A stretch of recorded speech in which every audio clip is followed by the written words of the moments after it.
aquí.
Good evening, everybody, and welcome along to RSC EU. We are here for our penultimate play-in stream of the week. Next one is on Friday. Last one was yesterday, and well, elite play-ins now. A fantastic chance for these teams to get themselves off to a flying start as they head on into playoff Saturday. But first of all, it's two teams that are playing for their entire season. It's Velocity and Bladesmiths, and alongside me is the very unpartisan, the very impartial Potter. Impartisan's not a word, but whatever. Welcome, Potter.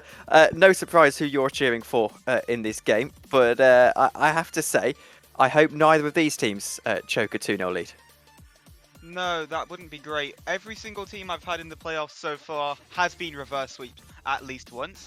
Yesterday did not go well for me. But we can hopefully hope that these guys can, turn that around and put momentum's fortune in the right place going forward. It is the first of potentially very long run for these guys. They've been hyping it up for the past 2 weeks, all in league discussion. Every single little message which has been sent in that chat is all going to come down to today and the next potential 5 games. It is, and hopefully they'll avoid being reverse swept. We've got some team and player stats for you in a moment. We're just waiting for those to get pulled up, and we'll talk about how these teams match up with each other. Potter, I'm hearing a chat. Apparently your curtains are falling down, but here we go. We'll get them off the screen for a moment. 36 wins, plays 37, 6th and 5th. So nothing in between these two sides apart from their position in their respective conferences. 36 losses then, so half and half directly for Velocity, 35 for Bladesmiths. The goals for, though, Bladesmiths getting a bit better of the attacking, 158, also being the more economical in the goals that they concede, 148. So actually Bladesmiths probably having the slightly better of the statistics. Tom, my curtains are actually broken, but something which doesn't get broken into very often this season has been that Velocity defense. 351 saves compared to that 281 of the Bladesmiths. It's sure to be a tight series. Sure to be a tight series indeed, and it'll be telling to see how the players stack up against each other. And always, as I say, looking for that player with a goal-a-game ratio, but there's none on these two rosters. So two rosters finishing right around the mid-table, scraping in to the play-ins. And, well, I suppose the most important player for me to look out for is probably Squirm. Mr. Squirm, 64 games, squirmed to 49 goals, 102 saves, though. So he really saving quite prolifically for his team. 115 saves, though, for Frank. Frank, as the captain, also going to be quite an important player, I think, here for Velocity. I appreciate I've done the analysis on your own team, Potter. Who are you keeping an eye out for? On my own team or for the Bladesmiths, Tom? Oh, my apologies. There we go. I got that completely wrong. It was 50-50 chance. Go, I'll go to your own team then. My own team, it's got to be Mr. Squirm. He's been the one riling everybody up. His name has become sacred amongst the RSC for quite a while now. He was apparently dreaming of the RSC playoffs yesterday with a controller in his hand, ready for today's action. He's got to be the one to step up to the plate. We'll see if he does step up to the plate then in terms of predictions. Oh, never mind. We've got never mind about predictions. Oh, we'll talk about predictions anyway. I'm going 3-0 here to Velocity, I think. But and to be honest with you, slightly to be contrary to what you've said. I mean, your opinion, no surprise. You're 3-0 Bladesmiths, aren't you? No, quite the opposite. 3-0 Velocity. Not sure it's something I wholeheartedly stand by, but I can hope that the boys will come up with a victory by the end of these games, as game 1 is about to get underway. Indeed, and it gets underway. Squirm will take it to this left-hand side, try and create the first attack of the game. And his Velocity in the blue, Bladesmiths in the orange. And, well, Squirm will take it to the left-hand side, get a beating of the Bladesmiths attacker out to the far post. Goes Lynx, not quite able to find a teammate. Eventually getting there is Form, who I'm going to, well, I don't really know. Anyway, down the left-hand side goes Squirm, over the top of one, into the centre, and a demo on Form as well.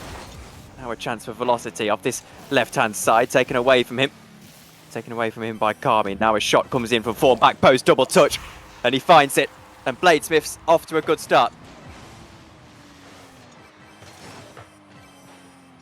First real opportunity for the Bladesmiths. First goal at that double tap coming through from Form. The undefended backboard goes punished. Only took them 35 seconds. This game sure has got to have a lot of goals in it. 4:20 on the clock then, and here's Bladesmiths to get themselves off to the better start of the two. This ball goes out to the left-hand side for Form to try and give chase. It'll be taken off of him by Velocity now. Into the centre it goes. Will there be a shot? There will be a shot, but falls down safe. And there's no real threat from it. Form tries to transition it downfield, spooned away by Mr. Squirm, looking for one of his teammates, ends up going straight though through to Exile. Cram looking for Frank over on that right hand side, might fall through for Squirm with the shot denied away by Form. Lynx goes here right hand side, Velocity gets a touch on it, takes it forward, Squirm's there, it's a nice shot into the centre for Frankie.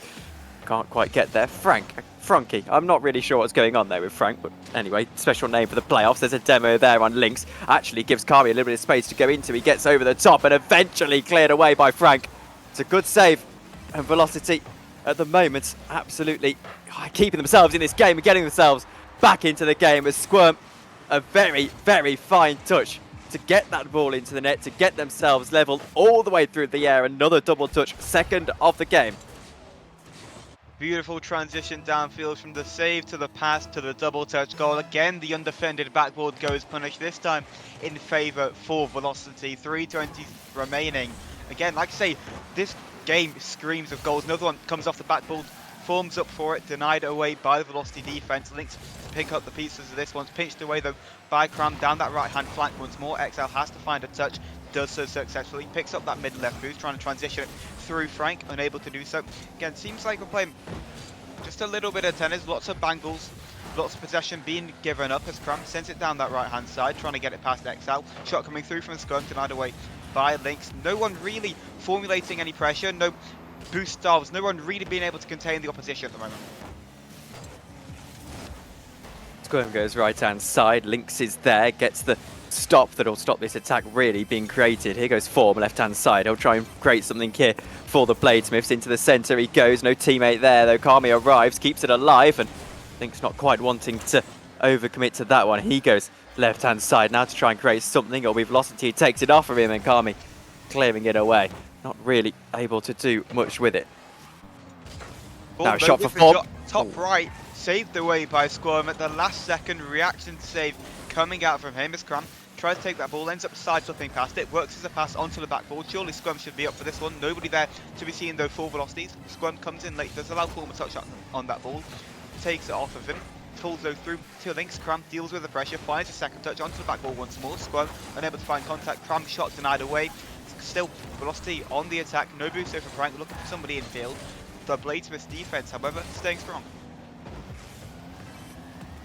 As Form is trying to clear this away, Velocity does very well to keep the attack alive. Now Frank takes it left-hand side, Velocity goes into the net, and Form will clear it away out to the left-hand side. Here goes Squirm, what can he do? Not quite able to find the net. Carmi will take it right-hand side now, past one, looks for the second one as well. Lynx has to now clear it away, but he's not quite able to do anything with it. 117 to go in this one. Squab takes a shot and at the near post sneaks it in.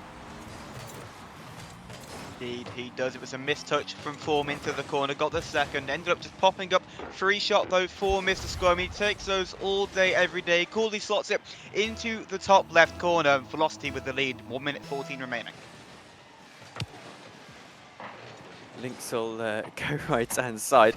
And now a shot comes in from Squirm, cleared away by Kami. Velocity's there and not quite able to do anything with the ball. Frank will try and do what he can do, drops it down and Form clears it away. 1 minute to go, 1 minute for Bladesmith to try and find something. Squirm will take it off the rear wall. Frank gets up to it, over the top it goes, and Lynx just clearing it away, keeping his team in the game for the time being. What can Velocity do on the right hand side? Gets it past one. Squirm is off the corner, into the centre it goes, and Kami clears away in a bit of a calm fashion there.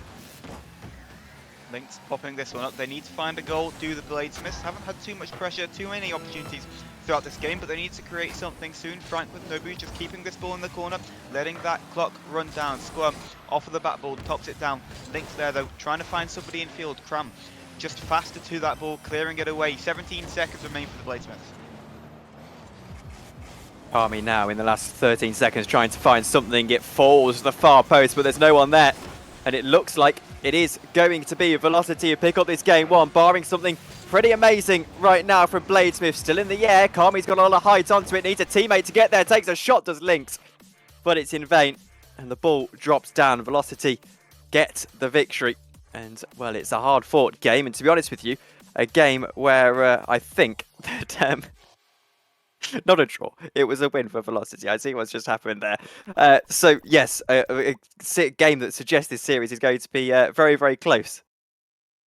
Yeah, absolutely. We saw that from the stats coming into it. It's a 5th versus 6th cross-conference matchup. All throughout the play-ins, these matches have been going close. Even if the series score may not reflect that, the game score absolutely does. With the individual games, the goal amounts in those games at that as well. And I'm sure, Tom, that we're in for another one here. It's still only a 1-0 lead in the series for Velocity, but it's a massive game coming up next for the Bladesmiths. Absolutely, and well, I think Bladesmiths are going to need to respond, as you said. Respond quickly as well, because it can get ugly. I mean, that second game of the series is always an interesting one because, you know, all of a sudden you can find yourselves 2-0 down, and that changes the series. So as you win that, then it goes back to 50-50 in terms of who can sort of go on to win the series. And I think that I always find that fascinating about 5-match series, Potter. But game 2 is on its way, and well, we go over to DFH Stadium for it, and here we go, getting ourselves underway. Indeed we do. In my opinion, game 2, the most important game in a 5-game series. You know, if you're 1-0 down, you've got to formulate that and tie the series back up and hope you take the third one. If you're 1-0 up, you really want to cement that and give yourselves that triple match point. As we do kick off on DFH Stadium, 15 seconds in. Velocity under a little bit of pressure. Lynx still on the ball, finds it past the second player. Cram bang it up though to Squab. Frank's there for the potential shot, looking for a bump instead though. Bladesmith's looking to transition down, backflip from Cram. Does allow a touch from Lynx. Squirm though gets it over him and gets his ball away. Squirm will look left-hand side. He's got a teammate in support in the centre. Has he? Kami does very well to try and clear it away. Now it pops up into the centre and Lynx has to clear it away. Very awkward. It will go on net, actually, and Squirm. Bit of work to do. What can Lynx do now? Goes into the centre. Kami's there. Form has to get round to it and not quite able to do anything with it. Squirm gets a nice stop in centre field. Now cleared back downfield. This is Bladesmiths on the attack. Velocity takes a shot. Lynx has to get there. Lynx won't get there. It's off the backboard and now Squirm with a bit of a whiff, I have to say, Potter. It is a little bit of a whiff. It's just banged straight onto the backboard. Lynx couldn't deal with it, and Squirm again will take those opportunities all day, every day. A minute into game 2, and Velocity take the lead. It's a hard-fought lead as well. 1-0 up in the series, 1-0 up in the game, and Frank takes it to this left-hand side to try and make it 2. Squirm will take it off the rear wall, but run into a bit of a cul-de-sac, and it'll get cleared away and swept away by Bladesmiths here with Lynx down the left-hand side. And now a shot comes in. That is good save from Form. Frank tries to follow it up, and Form clears it away at second time of asking as well. Lynx is patrolling that half of the field. Not quite able to get the ball cleared away. Frank goes into the centre, Squirm's on his way back, so he can't do anything with it. Left-hand side he goes. Now it's a chance for Kami to clear it away, and he does. First real attack then for the Bladesmith spotter. It is. It gets cannoned off of the backboard and transitioned downfield once more. Squirm sending that one back straight to where it came from. That Bladesmith defense as Lynx touches it past two players. Squirm gonna have to deal with the pressure. It's an awkward touch off the corner. Does allow a shot from XL, but Squirm has that one covered and makes up for his mistake. Form is on his own byline. Will get this ball forward into the midfield. Frank clears it away and gets a real chance here across the ball. Across the net it goes from Kami. Squirm almost gets there. It was a bit lazy from Kami, but he's creating an opportunity here. Velocity gets the 50. Form is putting Squirm into all sorts of bother, and eventually Lynx will have to clear it away, or get it in the midfield rather. Cleared now by Squirm, who creates a chance of his own. He's got teammates in support, looks for Velocity, won't find him. There's three men on the line, and no one could quite find the follow-through. No, they can't. It was an opportunity gone of beggings, but just under halfway. This game has got lots of turns which it can take. Velocity find a second goal, get that 2-goal cushion. They could be well on their way to getting that triple match point, that 2-0 advantage, as Bladesmith starting to surmount some pressure onto the defense of Velocity. Squirm gets a touch away. Nobody there to transition this ball out though for the Bladesmiths to keep up their pressure. Form gets this one up, looking for Karam, looking for the bump, unable to find it through. Squirm ends up touching it back into the centre, trying not to own goal, I would say here, trying not to throw. That's not what we want to see. We saw enough of that from me yesterday as it gets transitioned from Squirm once more. It's an open net, it's past Lynx and Velocity, double their advantage. Doubles their advantage indeed, and aren't Velocity looking good in this series? Squirm takes the shot and Lynx is unsighted by it. And, well, 1 minute 42 in the game. You would suspect that they're going to pick this one up, but still plenty of time for Bladesmiths to get back into it. Not really Row Cup so far. Well, yeah, so far in this series, I don't think. Kami will try and clear this away off of his own backboard. He gets a good touch downfield, but Frank is there to get the 50 in. Leaves it for Velocity, who takes one forward. It's a boom downfield, but Lynx clears away. Now Velocity keeps it alive. He's got Frank in the centre. Frank is there. Velocity can't find it. Form gets the save. Slight touch from Velocity. That goes in, and it's game over. But as we've still got a bit of a contest going on here, as Form did a fantastic piece of work on the line. This drops down and will be cleared away by Lynx out to the right-hand side. He tries to get it past, but Squirm is there, and Squirm takes it forward himself, keeping up this relentless pressure. Velocity. Indeed, they are, and they need to keep it up. They don't want any chances going against them now. They need to keep the score and potentially add to it if they can, as XL slots one into the top left, and we've got a game on our hands. Finally, Bladesmith's finding a bit of luck, and it's through something of a mistake by Frank there on the backboard. I apologise, Form on the backboard. No, Frank on the backboard. There we go. Should have taken it first time. There we go. Just awkward, and gifted it really to a defender. But here going forward is Squirm, cleared away by Lynx.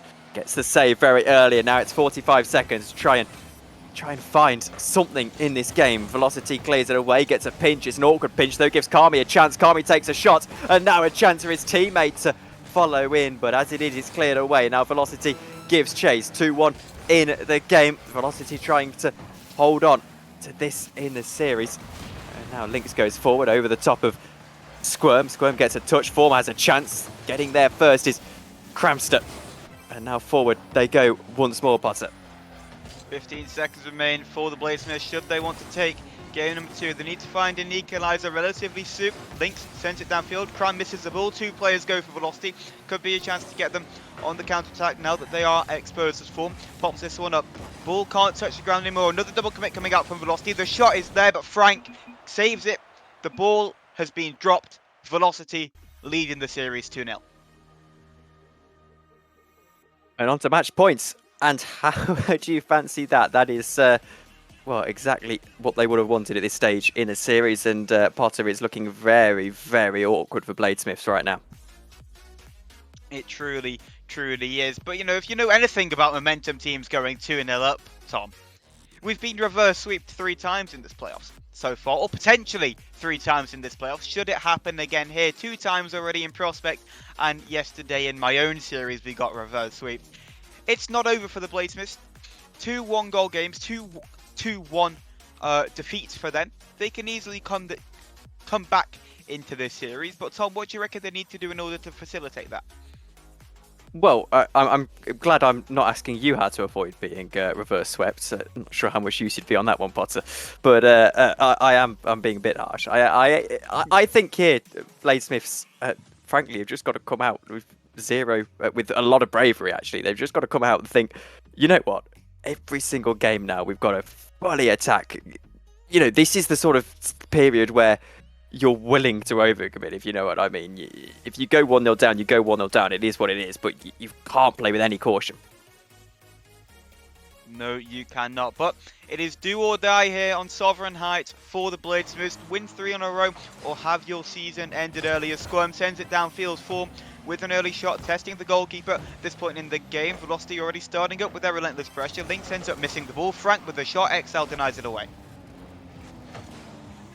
Here's a chance for Kami, not quite able to find the net, and Lynx go to the right-hand side. Cramster keeps it going forward, in fact lays it into Squirm, I should say. Now Frank chasing down, not quite able to do anything with it. It's the first goal for Bladesmiths. Getting themselves back into this game, sort of getting themselves back into the series, but it's such a long road back for them that this is just a small start. Must be said that it is a beautiful pre-flip from Form, a beautiful shot at that as well. 30 seconds into it. Scrum's going to be up for this one. They need to transition downfield. They do not want to find themselves 2-0 down in this game. Do the Velocity team. Scrum sent it down that left-hand flank. Form there, though, to pick the ball up. Try and transition this one down. We've seen what Form can do in the past with his solo players and how he can really pick up and motivate the team. As XL picks up, trying to transition it downfield, trying to get that air dribble into the back of the net, but Frank clears it away.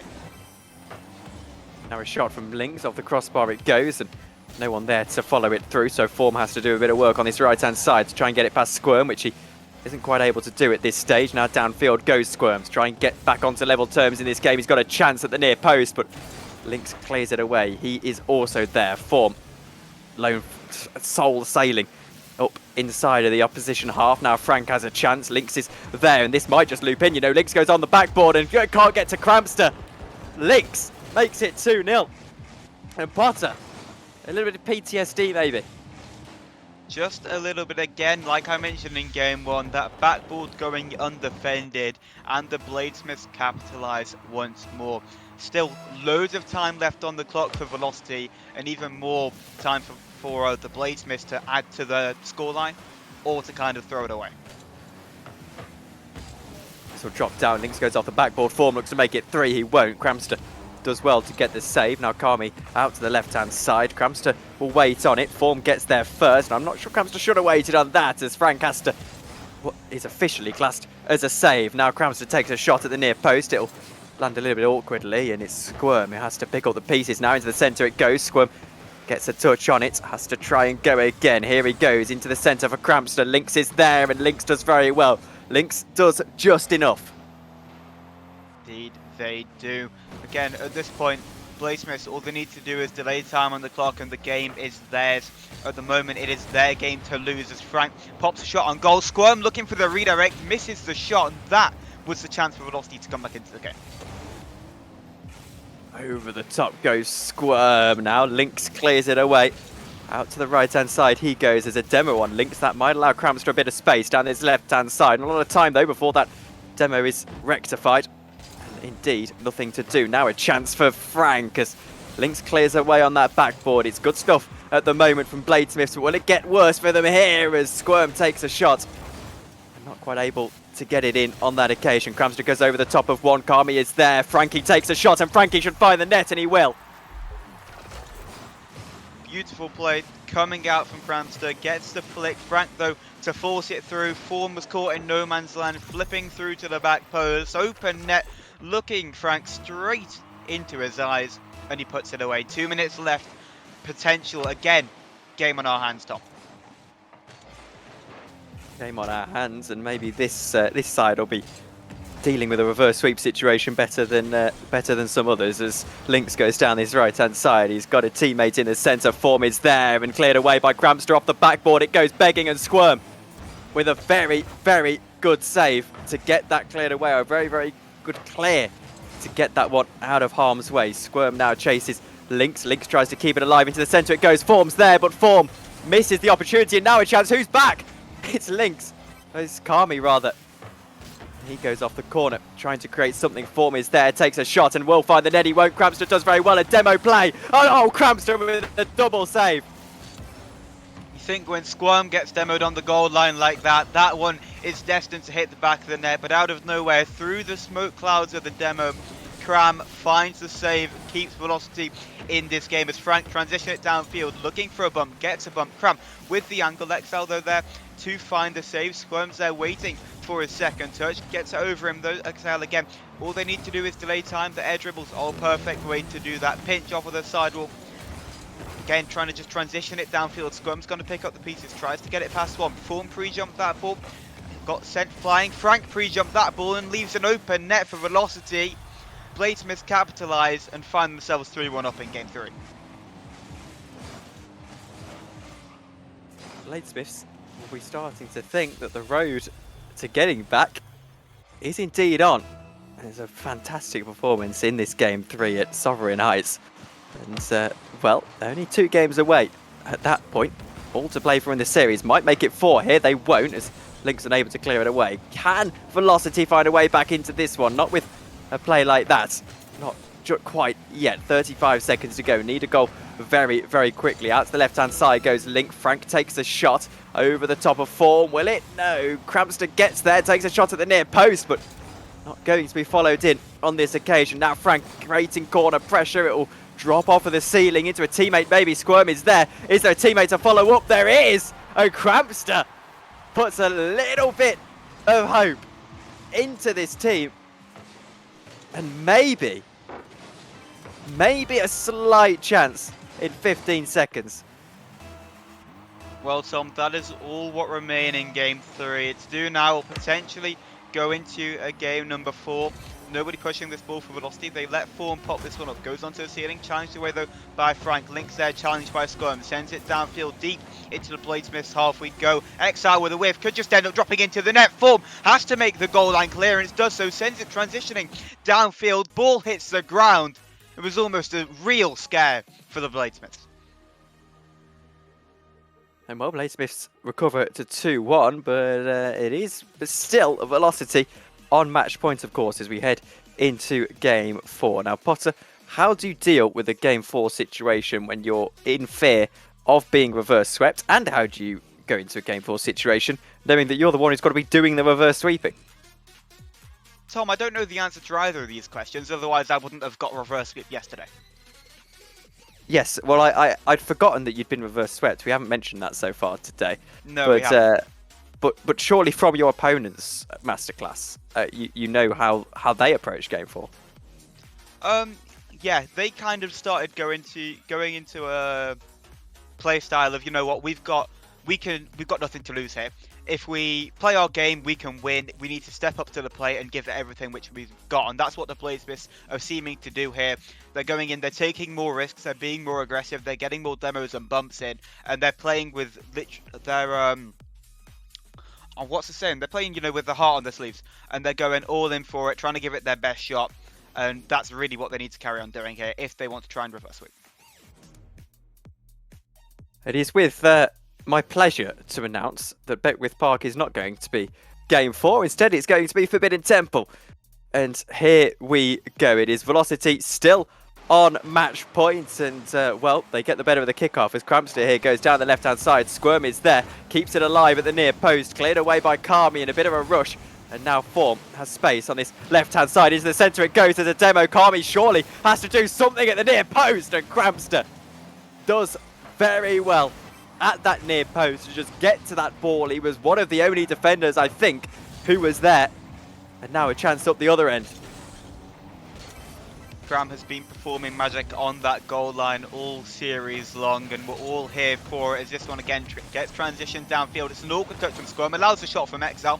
Frank cuts across the play, deals with the pressure. Touch from Squirm could leave an open net potentially. Gets a second touch over Lynx. It's brilliant from Squirm. It's not going to find its way into the back of net. 2 players away from the Bladesmiths. That again was the opportunity for Velocity.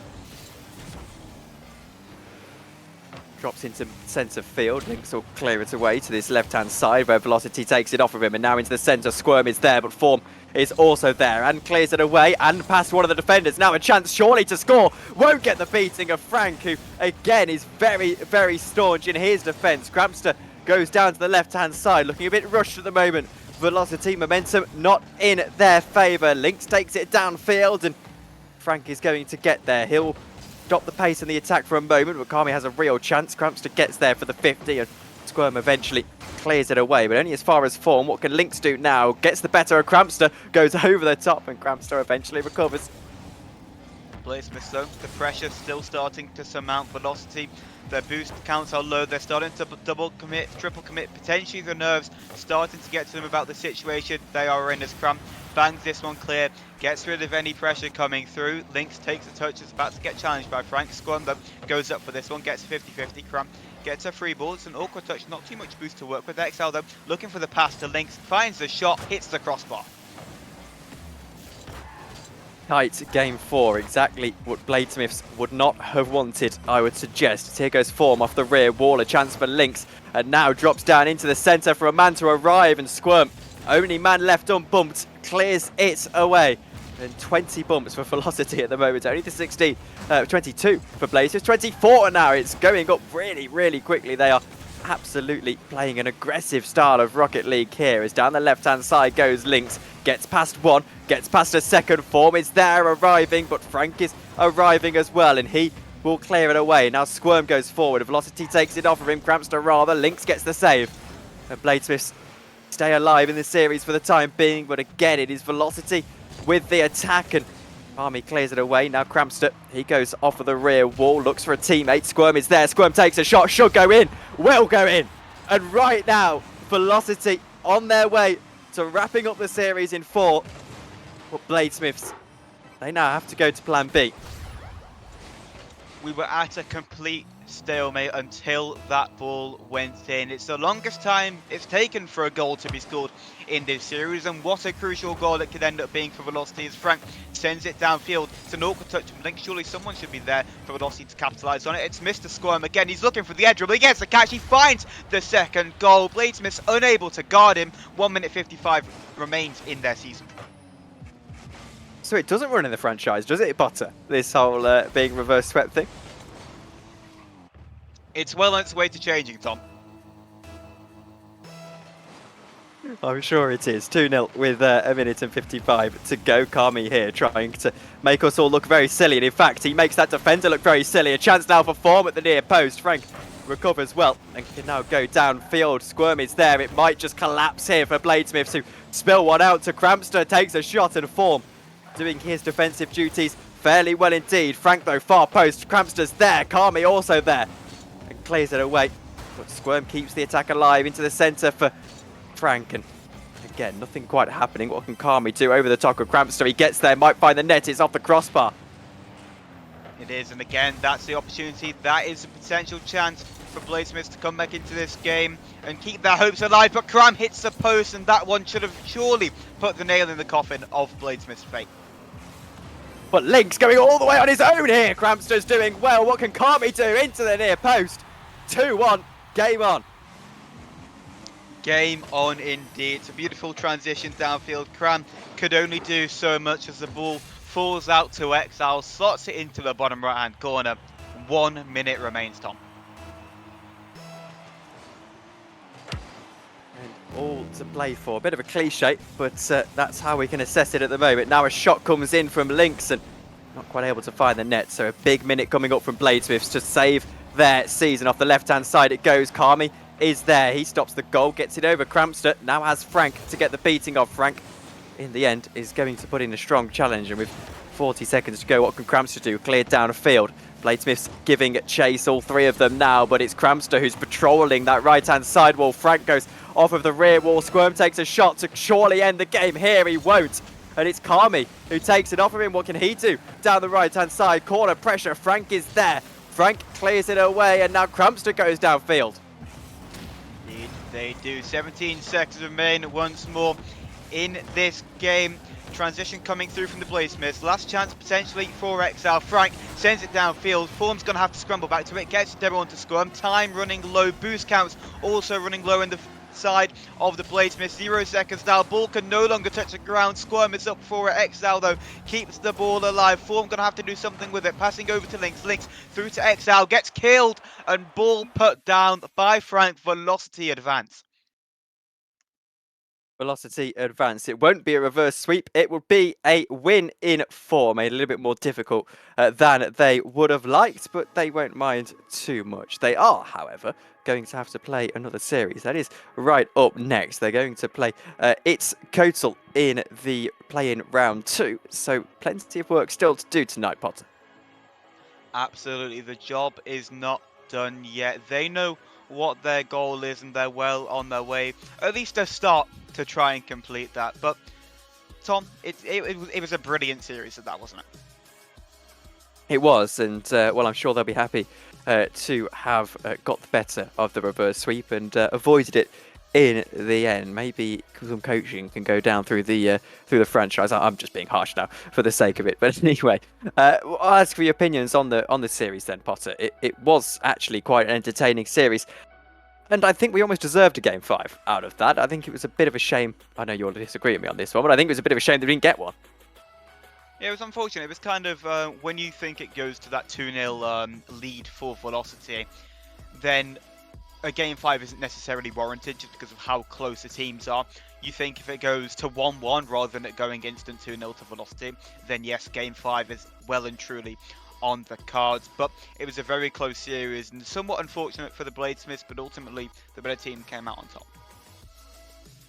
Yes, and to be honest with you, I'd probably agree with that. I think Velocity, the better team throughout the course of those 4 games. But anyway, we thank you all very much for watching. Neither of our predictions end up being true, though. Potter, you were closer than me, so hopefully you get some points for that on our predictor. You can join us in 20 minutes' time for the 8 PM slot. That is going to be the play-in round 2. We'll see you then.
Hello and welcome back to the RSC Elite Play-ins. I've got a new face alongside me for its Coddle up against Velocity. And Danny, I'm really looking forward to this series. I think everybody should be looking forward to this one, Potter. It has got the element of a decent series here for the elite tier, Potter. And do you know what? I wouldn't say it's a surprise where we are at the current situation, but let's find out how it plays out. Indeed, indeed. And before we go into the stats, Danny, we've worked alongside each other for a decent while now, every now and again. I don't necessarily prepare for my series, but for one time I've made a note. I've got my Moshi Monster handbook, and on the first page it says Squirm is the best. So do with that information what you will. Right. I've also prepared for this series. And you're going to find out by my prediction with that in a moment, but we might as well get to the statistics of the game, Potter, because by the looks of it here, I say this every stream that we do, the statistics doesn't matter, and by the numbers here, pretty much suggests that is the case here. Yeah, at the end of the day, when it comes to the play-ins and the playoffs time of the season, the stats go out of the window. It's whoever turns up, whoever is feeling it, because ultimately, across the league play, nerves aren't necessarily an issue. When it comes to play-ins and playoffs, that changes completely. It depends who really wants to step up to the occasion. Well, certainly so, as the team stats goes to the player stats here for the full breakdown to anybody's looking at home. You might be going, well, who's the player to watch out for? Obviously, Potter has got his, and, well, frankly, I'm going to tell everybody, keep an eye out for anybody, because, you know what, it just takes one player to pop off into the play-ins or the playoff scenario, and your entire tournament is ruined by one nuisance effectively onto the pitch here. So, pretty much from all of this here, we're just basically telling everybody, prepared for the unexpected here. Exactly, we can say prepare for a good series, prepare for at least 3 games of Rocket League, Danny, and judging by our predictions, we're both saying it's going to be 3 games and only 3 games.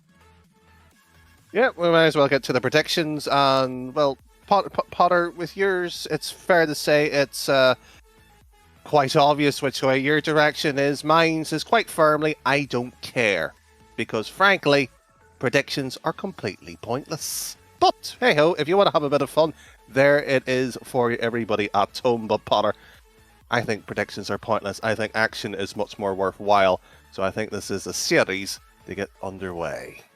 Exactly that, as we do prepare for Game 1 on, I believe, Manfield night. I just kept the traditions the same. My 3-0 prediction saw my team come through to this stage, and I'm hoping it'll do the same, advancing them into Sunday. Well, potentially so. Decent set of weekend action of the playoffs. Of course, Saturday and Sunday will be 2 crowned champions here. But Squirm, you might have on a book. You might have this one in a picture frame. He is the best, and it's taken him 10 seconds to prove it. A touch off of the sidewall is all that was needed as the ball floats its way graciously into the back of the Escodal net, and Velocity take a 1-0 lead. I think it might be fair to say one of us might be biased for this particular series here, as the second one just gets planted on through. And I'll be loving every second of this, Danny. It's a great kickoff, it's a great bump from Squirm, net is wide open, 2-goal advantage, there you have it. Simple, and if you have an issue with biased commentary, tough. I support it. Good one, Potter, rolling that one in as the 2-0 advantage is quite nicely here, but we haven't really seen Velocity in terms of any shape or proportion defend, but they've scored 2 on the bounce here so quickly you don't have to. Frank looking to potentially add a third. Hypnoslope keeping this one in the corner. Escodal do not want to be conceding a third one as Friday tries to transition it downfield. No boost to his main. Frank though with the 50 trying to get it off the sidewall again. Ellie Kitten does find the touch over him. Ball's just kind of going loose though for Escodal. Nobody really taking possession of it and trying to bait out these Velocity defenders. A potential shot here. It's Friday. Just lets that one to the side here, and unfortunately, it is the kitty pairing. It is 2-1. It is double commit, I believe, from Velocity. Just ended that net wide open. Ellie Kitten slides it into that top right corner. 1 minute gone, but loads of action to be had in it. Certainly so, and I think it'd be fair to say you could probably break down the opening minute and discuss it. Thankfully, there is still 4 remaining in this opening game in this second round, essentially so for qualification's sake here as Cram. With one on the wall here, opportunity for Squirm to put it through, but defence this time actually able to save it away. Frank sends this one into Scrum's possession, off of the corner, trying to get it past Hypnos. Hypnos with a great clear. No boost to his name is not going to be able to chase that ball down into the corner. Friday, though, does so successfully. It's a great bump in the defensive lines, but Ellie just misses the shot, misses the ball entirely. Scrum, though, can pick up the pieces again, just trying to get this ball out of defense. Flicks it past one. Ellie with a free ball, finds Friday. Friday back into the center, looking for Ellie. Cram deals with a shot, though.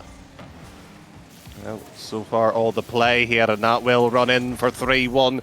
We have barely seen much here from the opposition other than one attempt on target, and from that they've conceded 3. They have once again just an open net for Frank to slot the ball into. However, loads of time on the clock for Etzkoddle to try and recuperate their damage. 3 minutes 14 at that as well. And Danny, do you think they've got it in them? What, for a comeback? For a comeback, Danny? Of course not. I'll leave that at that. There we have it. Nothing much to say. It is pretty much what it has been a display of flair and skill here. No bump onto the last keeper. There could have been easily a damage of 4-1 there as another attempt goes high above the crossbar here.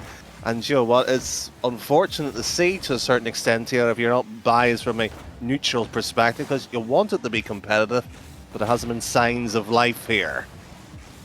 Not just yet, but it's got plenty of time to try and change that and turn this tide on its head. Frank, though, going to have to deal with this one. Is backwards, does find the 50, does find the clear at that as well. Friday jumping into thin air, Squirm transition it downfield, wasn't able to beat out Hypnos. Hypnos' second touch is going to go into possession of Cram. Eddie Kitten just chasing that one down.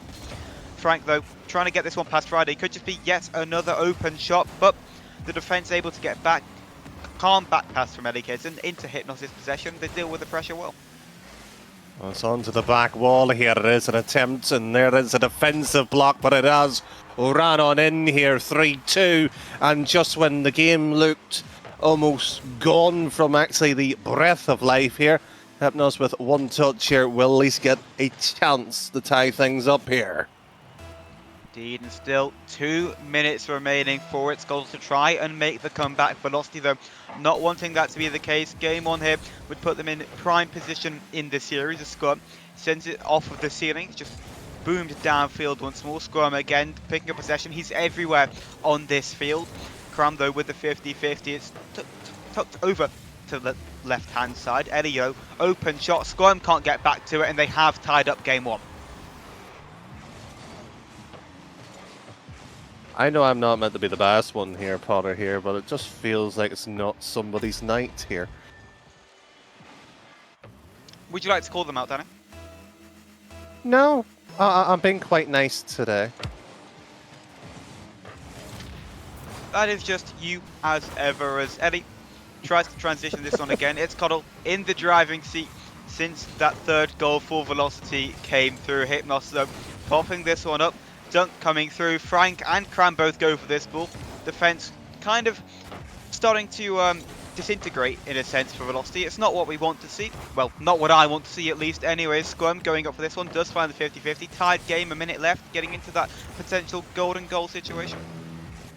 Certainly so, with Friday's pass over into the middle here. What needs to be a cavalry-like performance here to get that goal back if you're, of course, this momentum-based franchise to get something going here. They've conceded another one when I've said this game was done and buried here by their opposition.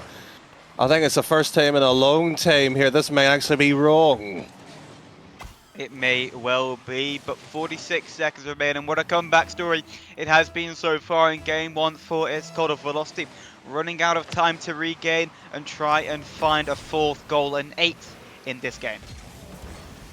There could be another potential goal there. Will be tipped to the side here. The 30 seconds now, so 10's been wasted here. An infield pass, and it's slightly too heavy to be useful here. And Well, Cram has been taking walkies by the kitty, so that'll be a different conversation, that is, but a strange one nonetheless here as another shot goes so far high above the crossbar, it's not even worthwhile talking.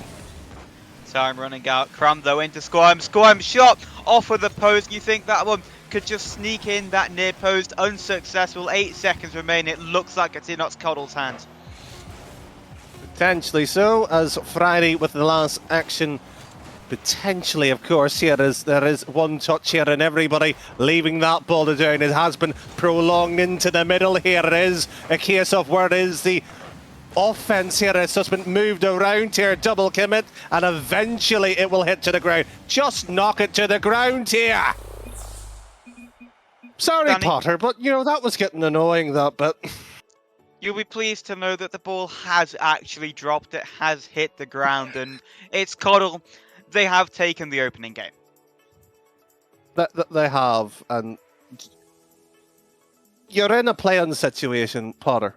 You know it. I've long time ago used to be in these situations when I was somewhat half decent. Not anymore, of course. You don't muck around here with a 1-goal margin, especially at your own back lines. You just knock the ball down here, and you're allowing an opposition to chip away with the second 3 chances, basically. That's foolish. That is just showing the lack of understanding there, surely.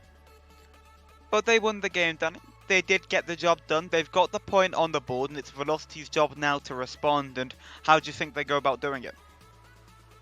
I love how you ask me this question here. I think simply not throw a lead would be a simple answer, Potter.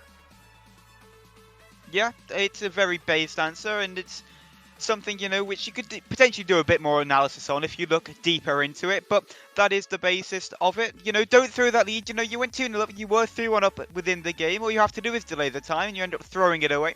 It's not what we want to see. It's not what I want to see, and I hope that they can bounce back in game 2. Well, hopefully so, as Potter might be recoiling with the fact here that the analysis might be short. You can, yes, of course, expand on it here, but it is in the past here. It's just not repeating the same mistakes. So it is going to be the crucial difference in this series here. Is Hypnos with 1 touch here, and Cram, well, backwards as he goes here, will get a defensive clearance, and there is signs for a counter-attack here, but that's been stifled out already.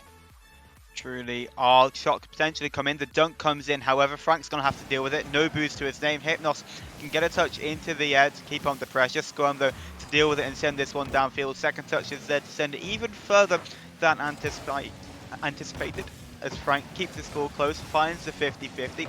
Hypnos to pop this one up for the corner. Cram with the opportunity, finds a shot, but Friday does find the save. Frank, though, cutting in rotation, keeping the pressure on. It's good. It's what we like to see from Velocity, but nobody here to challenge this ball. 2 players go for it. Coddle's shot should be coming through. It's off the corner from Cram.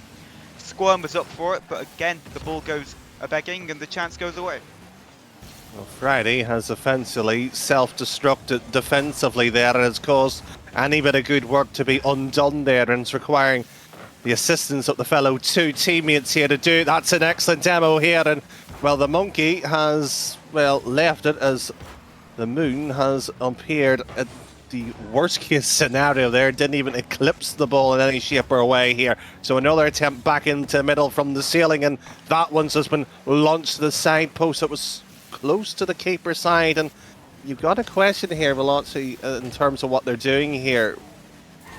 Why is it the quick shot? Why is it firing it at will here? Why are they not taking that extra half a second to develop a quality opportunity here?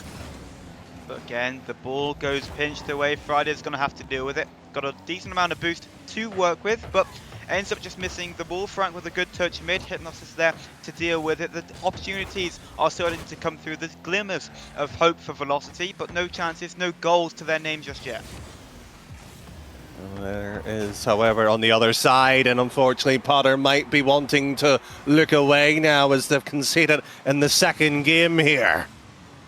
Indeed, they haven't. Squirm potentially should have got a touch onto that ball, but Hypnos finds the angle regardless. 3 minutes remain, and 1 goal advantage in its Cuddles' favour. Cuddles is doing what they have to here, and when you are leading in the series and you've just now made your well, key opposition to crumble of their opportunities away here as this one withers down to the back line here. The pace was waiting for somebody to go off the double touch. The defence done their job, bang downfield, and there is only Hypnos versus all three here, and it's just space just enough here where there is a play to develop, but again, just not the case. Great demos coming out from the Azteca team to just develop space and use it effectively. Hypnos pass through to Friday. Friday 100 boost to work with. What can he create? Finds touch onto the ceiling. Delta away though by Karam. Hypnos touch into the center. Frank to send this one clear. Potential open net if they're fast enough. This one is not going to bounce in their favor though, and Hypnos can deal with it well. Friday, that's an excellent play here by arguably a captain in most other seasons here. He is doing his job quite well here. That's tipped quite nicely here. Double pinch it downfield here, and everybody on that same side is now looking for an opportunity. Ellen Kitten with one idea here, hits it, and Hypnos, well, free play here. And you know what, Friday's demo there to release any pressure, you have to give credit here to the awareness. Indeed you do. A minute 30 left for Velocity to try and tie up this game. This one could bounce in from Squirm. It's not on target. Frank misses this ball. Friday pinched through again. The pressure has been firmly in Velocity's favour. Just the one opportunity which came through for its Coddle, they were able to take a Squirm. Goes onto the ceiling, has a reset, unable to find contact. Hypnos misses this ball. This one should really go in for Velocity. Eddie Kitten finds a vital touch again, pops this one high and wide across the its Coddle net, and they deal with the pressure once again excellently. There have been consistently, and that's the key difference here. And well, unfortunately, Potter's side here is not necessarily killing off their opportunities when they do present themselves. They are massive in terms of how they are being presented here, but it's Cuddle's doing its job here. An infield ball, blocked it, this goes here. Squirm with an infield pass, surely. Will soft touch to himself here, and well, two people walking all the way back here. I think it would be fair to say here that rotations are falling apart. Indeed, they are right at the vital moment. They've got 20 seconds left. Frank looking for the redirect, can't find contact. Squirm taking this one away, trying to get it into the centre. Hypnos with an awkward touch, pops it up through to Friday. Friday back to Hypnos, sends it downfield. 12 seconds remain for Velocity, and it's Coddle could add a second. It's a great save on the goal line. Frank clearing it away. They need to transition now. Cram finds a touch. It's going to go back, just end up in their net as it does. Ellie Kitten slots away a second. And it's just unfortunately a painful night. It's Cuddles is just playing a better game. There is very little you can sit here. Well, you can actually say quite a lot from an analytical point of view here, but you're good enough to get into the situations. You've just won previously to be in this matchup to qualify, and the one who's sitting waiting, who had to effectively be cold coming into this matchup here, it's Cuddle. Do you know what? Deservedly 2-0 up in this series. Indeed, they are. They find themselves in this situation, and now they've got triple match point on their side. Danny, do you reckon it ends in a sweep? How cruel do you want me to be here, Potter? Be honest.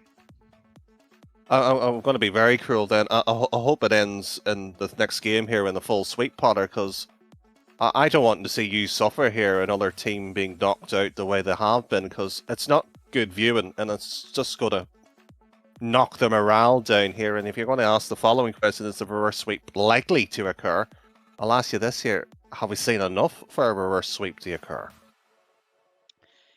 It's an interesting take. I think right until that second goal goes in, the nail in the coffin here in game number 2, and Velocity were, I would say, well on top. They just couldn't find the goals. They couldn't take their chances. The second man was a little too far back. No one was there for the punishing blow. We saw them have the lead and throw it away at the vital second in game 1. I think it's possible that they can come back into it, but if they're able to, they're going to have to show it on the pitch of the next 3 games.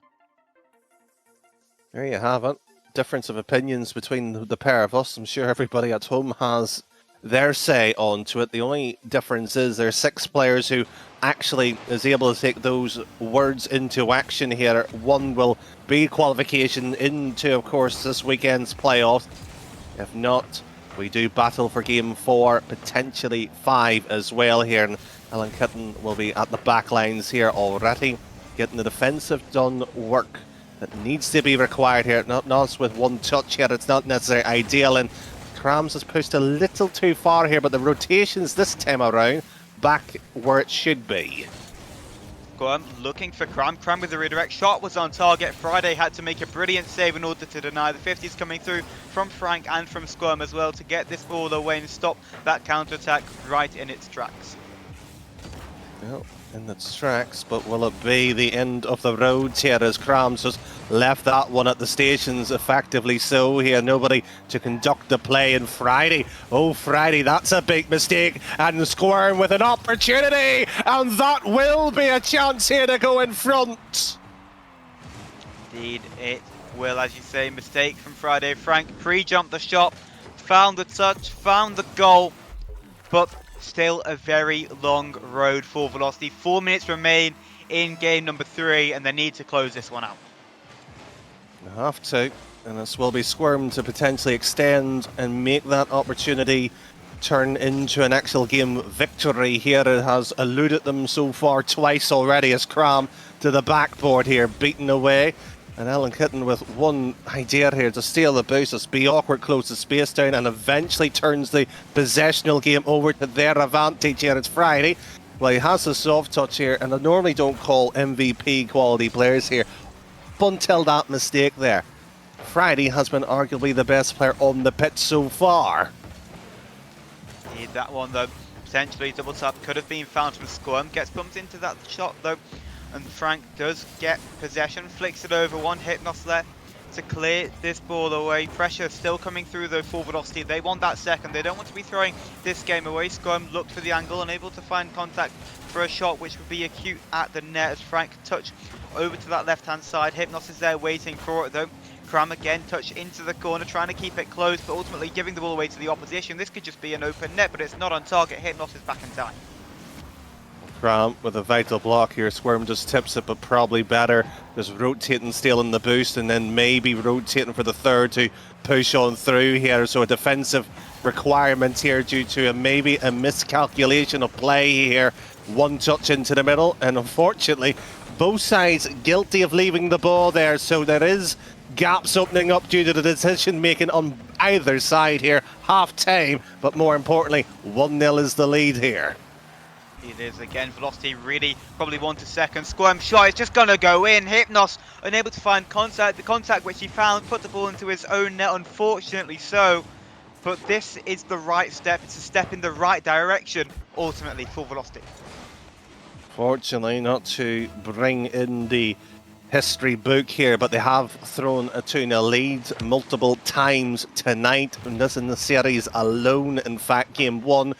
And it is going to play, unfortunately, a doubtful mind here as that's off the post here. If they get the third one, it would be quite nice here, but unfortunately, you do not get what you sometimes deserve in this game. No, you do not, as flick over from Squirm. All players committing. This one very awkward for Velocity to deal with, and somehow it gets screwed straight over the crossbar. And that again, it's Coddle, should have been put into the back of the net. Friday, and he looking towards the ruffling of the net here. It is the start of maybe the comeback. It could be the start of the end. The first 2 shots they've had all game in quick succession. That one rifled into the top right corner. Potentially all they need to come back into it. A minute 44 remains. Velocity need to hang on. Can they? Will they? Or won't they? As here, as Hypnos leaves that one down, there is a passing play between the Kitten and, of course, the hypnotic player that has caused a few problems here. And, well, it is over now to Friday here. One touch not good enough to get it infield, and drops it delicately in front here of the net here.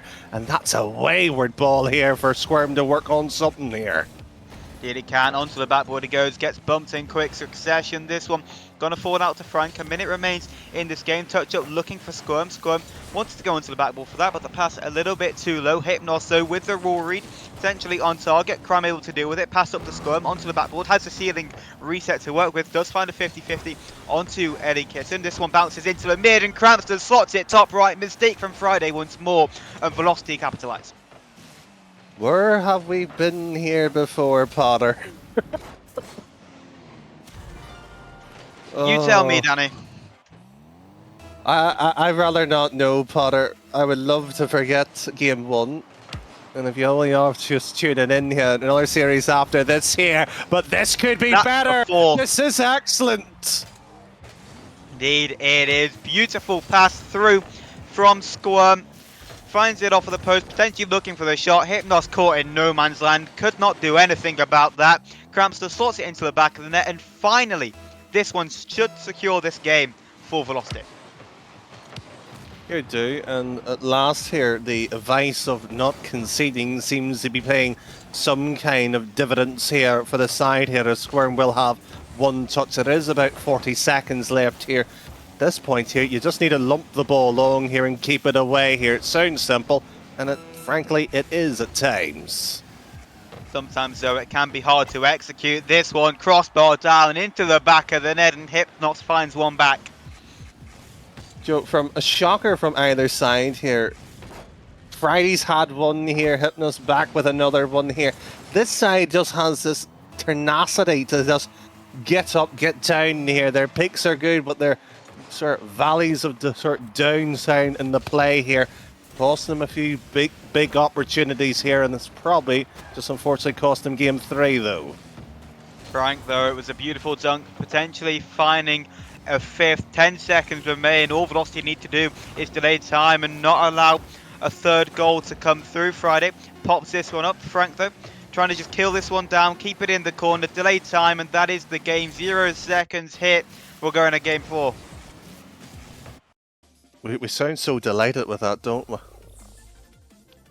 Do we, Danny? No. No? No. You just want to leave, don't you? Yeah, I just want to leave. Yeah.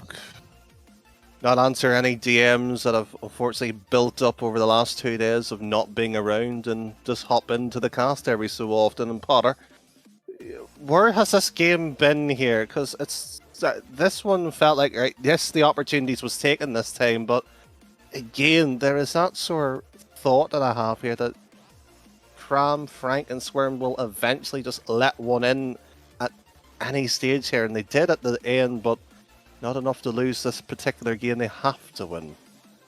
It really, really is exactly what you said. I mean, I saw it in game number 2, what they were trying. You know, Etzcoddle did not have many opportunities. They got boxed in by Velocity, and we see this by the shot count as well. Only 3 shots for Etzcoddle, but they are taking their chances. That is the issue for Velocity. Velocity maybe not taking their chances. They've had 12 shots and scored 4 of them. Etzcoddle have had 3 and scored 2 of them. So if they're able to shut them out and keep them in their own ends, then Velocity potentially looking at that reverse sweep. But Etzcoddle surely just wanting to close it out and keep Velocity out. Well, it is not a best of 7. If it was, there is that breathing space, thankfully, for Etzcoddle's. It is only best of 5 here, and it is that pressure. There's no timeout, there's no relief. You can only maybe listen to your coach here, and Velocity has one here, a Squirm with 1 touch already to the back wall here, and well, it could have been a little bit more dangerous here, but from the kickoff to go that aggressive here, not necessarily a wise decision if we can't follow up here. Nope, I 100% agree with you. Second man needs to be there. You need to have somebody on every single touch. Every time you're making a hit on that ball, make sure you're trying to do something useful with it. But furthermore, the first goal here is absolutely massive. It will send the tide of this game. And Squirm cuts into this one. The defense looking strong for both teams. They're cutting in, they're making the touches where necessary. Nobody really looking like conceding so far. That's an unusual statement, because we have seen some goals that have went on through, and that was at least on the cusp of going through, as the kitten now eventually getting downfield here, and Frank will just be a passenger to the grand scheme of things here. A minute gone by, and it has been a passage to play, what Potter has referred to. No goal, and may that continue here for both sides. Cram sends this one down. It's going to pop up. Can't find the second touch on it. Friday clearing this one down. Does find a second hit onto this ball. Squirm sends it back into his own quarters. Frank gets bumped on the receiving end. Hypnos dives in for this one. Could just be an open net for Cram. Is he able to slot it though? That's the question. Friday's back in time and makes a beautiful save. Friday is that player that you have to look at and just say, yes, he is doing his role. Yes, a mistake here and there, but it has not been costly enough to lose the series. His shooting, on the other hand, has usually been superb. Second time in big moments, it's faltered, and that might just be a sign here that maybe, just maybe, this is getting to them here. Frank transitioning downfield, Friday with a 50-50, nobody up for this ball, could just be a free shot, cram them back in time to deny that one away. Hypnos already up for this one, finds second touch, looked for somebody in the centre, realised no one was there, just ended up leaving it. Ellie popping this one up. It's Coddle have got so much space to work with, no one's really shutting them down. Hypnos clearing this one away, turning in again, velocity, turning in, just letting It's Coddle have the ball. Friday popping this one down, finally Cramster takes a touch, trying to clear this one away, just letting It's Coddle use their boost, pops it over one. Hypnos touch into the midfield, into the centre, finds that second with the air dribble, looking for Friday, unable to find it. Potential bump from Scott, potential redirect. It's a great pass, it's a great shot. Hypnos so with an even better save to match. Certainly so. Well, all the chaotic bit of the gameplay, I think it'd be fair to say that one player outside basically had no boost, one was on 100 anytime, and everything else in between was rather ineffective in terms of joining the play until things calm down. It's now which side can reshape themselves and restructure into a useful play here as Cram. Well, he's just backflipped, resets himself here. He should calm down. And Friday, that's a big mistake here. That should be a goal. It will be a goal. Indeed, it was a mistake from Friday, but it was a great pop-up from Cram to enable Frank to get the shot through the skies, slot it into the middle left section of the goal. Nobody can stop that ball from going in. A minute 55 remains, Danny.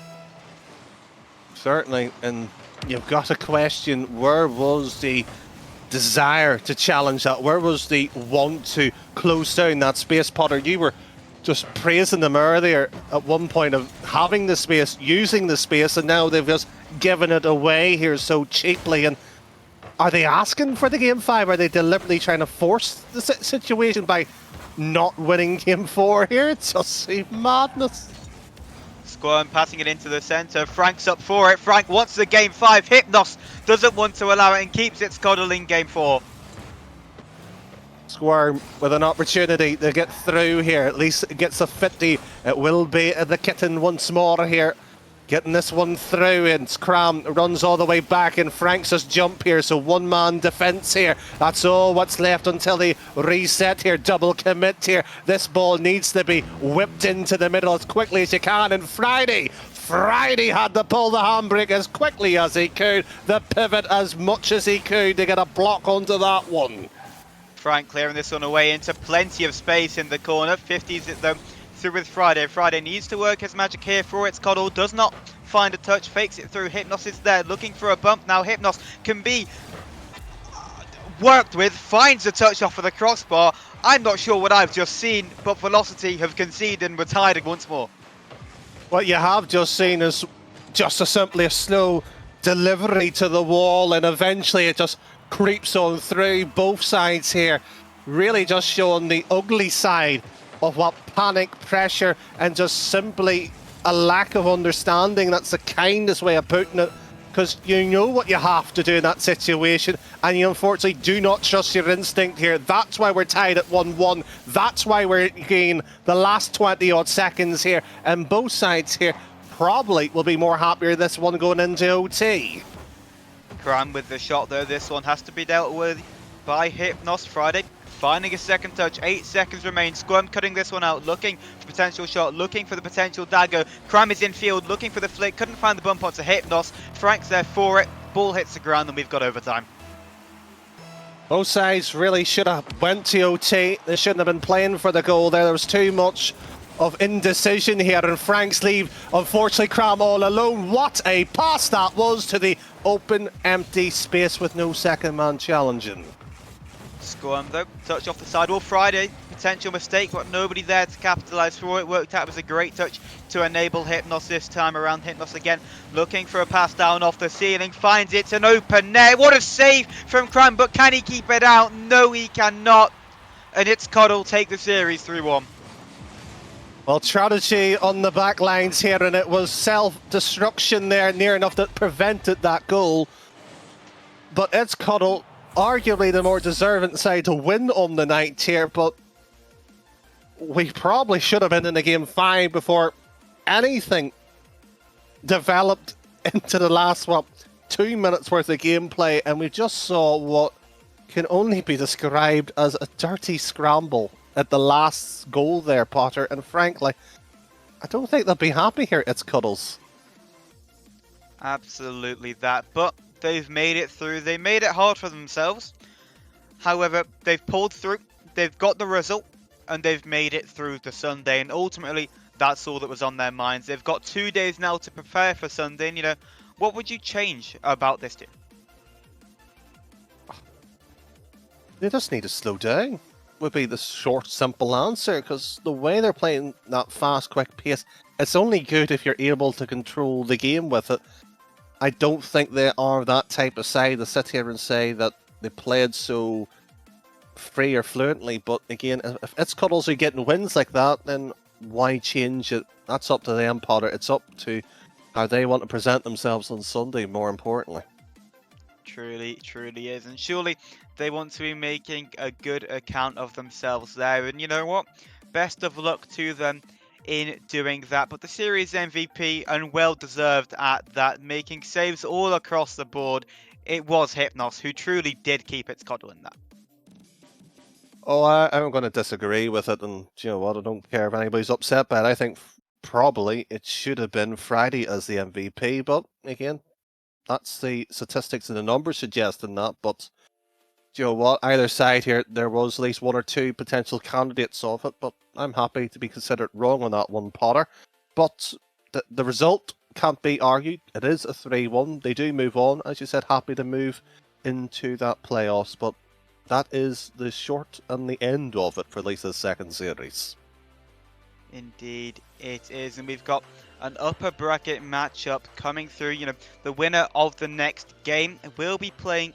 No, the loser of the next game will be playing its Cottle on Sunday in that lower bracket matchup. It is Huldra up against Zulu, so we'll be back with you in about 20 minutes for that series. Don't go anywhere.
Alrighty, welcome back. We are live and ready for our third series of the night. The upper bracket round one. In the elite, we're going to be having Huldra and Zulu, Valkyrie Knights and Shaman. So we're looking forward to that. I am Greybeard and delighted to be back. And with me is Serenity, who I think has been thrown into duty last minute. So welcome, Serenity. You ready and good to go? Yep. Really looking forward to this match. I've been looking forward to this match all day, especially with the VK side looking really strong. And yeah, it's going to be a good one, I think. Alrighty, well, here we have the team stats.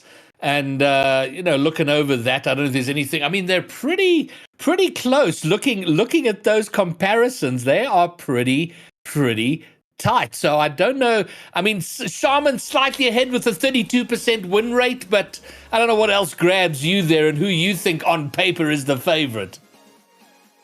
Personally, I would have gone for Valkyrie Knights to win this game. I think the Josh core with Bondab and Dash is going to be superior to the Zulu side tonight, and it's going to be a good one either way.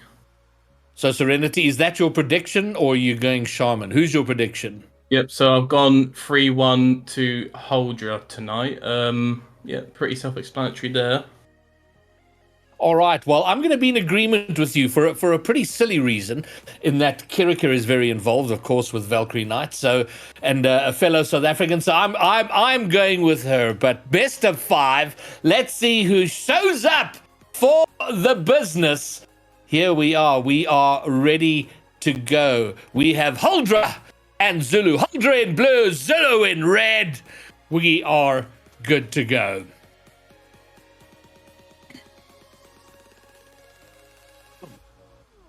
Let's go, Commandos. It's howling time. Fairly neutral kickoff and going to be picked up quickly by Dash. And some instant opportunity here. Oh, I thought there was a double commit, but it was a great intercept heading over onto the blue side. And listen, I like it. It seems a quick-paced start there, Serenity. Yep, I think definitely Huldra looking like the better side in the first 30 seconds of this game. Zulu looking on the back foot, which is a bit surprising, if I'm honest, but yep. Yeah, well, the first 30 seconds doesn't a series make, which is why they're out there for a best of 5. They get to play multiples of 30 seconds, so they'll have a bit of time to settle into their work. But whatever, here we go. Josh is going to have an opportunity, but Bob getting in the way and making sure nothing coming, and maybe a transition into attack. Although Dash has got it, the flick. Apper is up. Bondab! Oh, this is frenetic work, Serenity, in front of the net. Yep, looking again very one-sided. Huldra keeping this pressure exceptionally well. Zulu just stuck in their net at the moment. All right, well, let's see if they can get them. They're defending pretty solidly. They're just struggling with the other part of the defense, which is transition into something attacking. And maybe something now, if they can take possession and maybe slow it down just a little bit so they main control. There's an open net. It's to 2v1, but the shot is not good enough. Yep, again, Huldra keeping the pressure on very, very well. Shaman just cannot break out of their half at the moment. Greybeard. They're struggling, and now there we go. Finally, the pressure paying off. You know, you can defend and defend, but eventually patience wears thin, boost runs dry, and that happens. Yep. Very good play from the Huldra side, keeping them backed up in their half, keeping the boost on lock. They look pretty comfortable in the first 2 minutes, not even halfway through this game yet, but yeah, it's looking like a very good game at the moment. Well, you were saying in the first 30 seconds, they look like the better team. That first 30 seconds has turned into 2 minutes. They have the lead, and they're having all the pressure. Although Bondab maybe can set something up here. He's going to try and keep it interesting there or thereabouts. The pass is to no one in particular, and the attack breaks down. Yeah, Greybeard. Shaman looking quite shaky at the moment, but ideally they want to get out of their half, bring the pressure to Huldra. Oh, and that's just in. Oh. Okay. Okay. Very interesting, if I do say so myself. I did like the play though. Everybody involved from net to net, everyone having a go. The passing plays and the finishing was incredibly delicate, placing that ball under the last defender coming forward, and we have a level game. And now I think things are going to get interesting and almost an opportunity for a second to take a lead after being behind for a bit. But no, it looks like it will be cleared, but only as far as Appa, bringing it right back. Yep. Demo. Oh, that's unlucky. But yeah, Shaman looking relatively more comfortable as we go along within the game. But yeah, Shaman trying to get on that scoreboard. Yeah, but the problem they're having, it was similar to what Huldra were having earlier, which was sort of being pressed up pressed up against your goal line, not able to get the clear. But they have done so now. But who gets here first? They're going to keep it in attack, but no one there to really take advantage of. And the clear is pretty much just giving away possession. Oh, there you go. Oh, danger! Nice. Nice dunk there from Bondam, I believe that was. Yeah. Great control play. Yeah. Everyone's overcommitted, and overall, it's a very simple goal. Yeah, that touch there though, getting in the way, the 50, the dunk, the intercept, keeping it, putting it right in front of the goal, and now maybe something off kickoff. Bob is AFK. Oh, yeah. At least he looked like it for a moment. I don't know if he is still. No, he is back in action. He was AFK at the kickoff, which could have landed up being pretty uncomfortable, but they survive for now. Yep, even in the event of a DC, Bob couldn't have done much since the game has already progressed within a minute and both teams have scored either way. But moving on with Shaman, flick over one, Appa. All right, we're into sub-minute. It is still just a 1-goal game, so anything can change and change quite quickly. And it might just do now. The long clear is going to get caught by Appa. Does very well to control it around the corner and take it forward. Ayan coming. Trying to find a pass that's lucid in the middle. Bob looking for Ayan. Can he find the redirect? He can't. Appa has to get this touch, and he does. Huldra looking a bit scrambly on their goal line at the moment, Greybeard. Shaman definitely bringing the fight towards their half of the field. Quite good. Right. Last 10 seconds. Is this going to be a game one?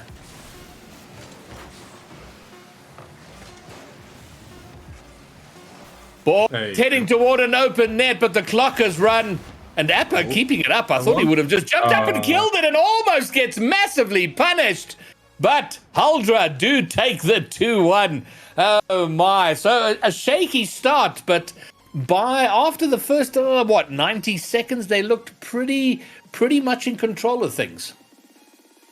Yeah, like the first half of the game, Zulu just could not get out of their half, but fortunately for them, they did get out the other second half of the game. Appa with 5 saves, I believe that is Shad, since Cynics is not playing this series, but a good overall performance from both teams. Quite 50-50, I'd say, at the moment. All right, am I getting confused here? Because on the okay, that's fine. I think we're good. Okay, fine. So game 1 to Huldra, best of 5. Zulu gonna come out swinging. You would expect in game 2 to take it back. Yep, I think a leader on the Zulu side needs to calm their team down, try and establish a game plan, and just stick to it and try and overcome this strong Huldra side. All right. Well, I think that it was a 1-goal game. It wasn't like it was a blowout or anything. And Zulu had their moments there, so it can still all happen. Yep. As we go on to kick off, Josh and Ayan falls onto the side of the Shaman players as we go into the Huldra corner. Oh, great clear from Josh, going back up the Zulu side.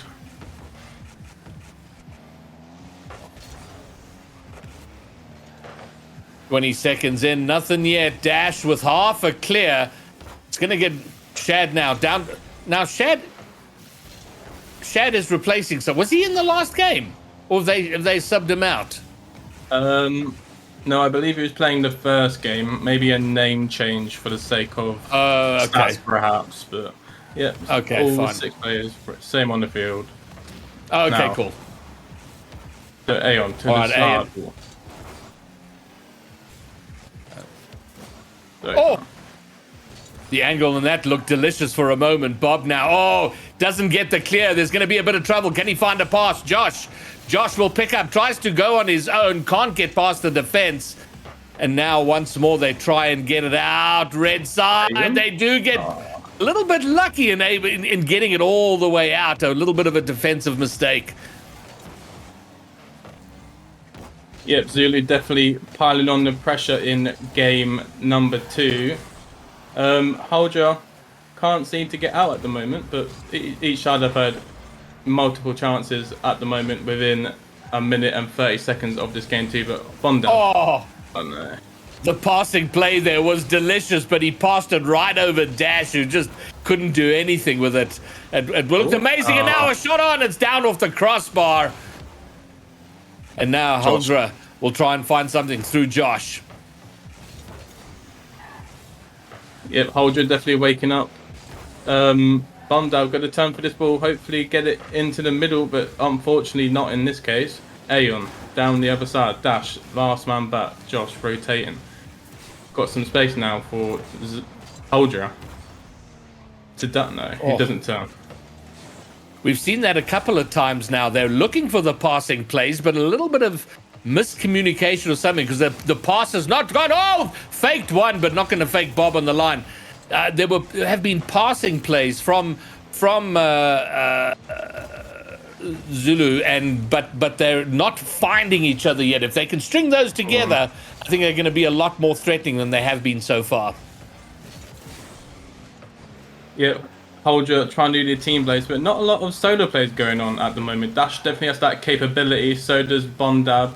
Josh trying to go on the defense, take it down the other side. Free shot. Pretty easy clear. That's a backboard hit.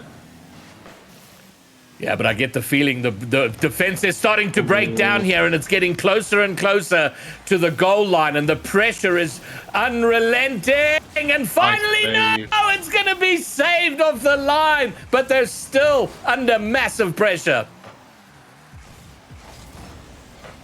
Yep. Oh, no. 50-50 on the goal line. Dash is hopefully going to try and 50-50 this one. Oh, there you go. It's open. Nice. Dash there with a pretty good shot. Making use of that space and that whiff by Aeon, unfortunately, but hopefully we can regain and move on to the next one. Yeah, a little bit against the run of play. So much pressure being built up, but then the goal finally going the other way. The defense holding up magnificently for Shaman, and then they managed to turn it around. Yeah, both teams have been pretty good defensively, not gonna lie. Just not in the offensive part of the game. Oh, Aeon. Good save from Bondab once again. But yeah, both teams quite exceptionally good at defense right now. And Dash. Cleared by Aeon. Back into the middle by Josh. Anyone? No. No one's there to receive a pass. And it's just a one-goal game, so even though Holdra are in front, it is just the single goal, like the last game. It went so long.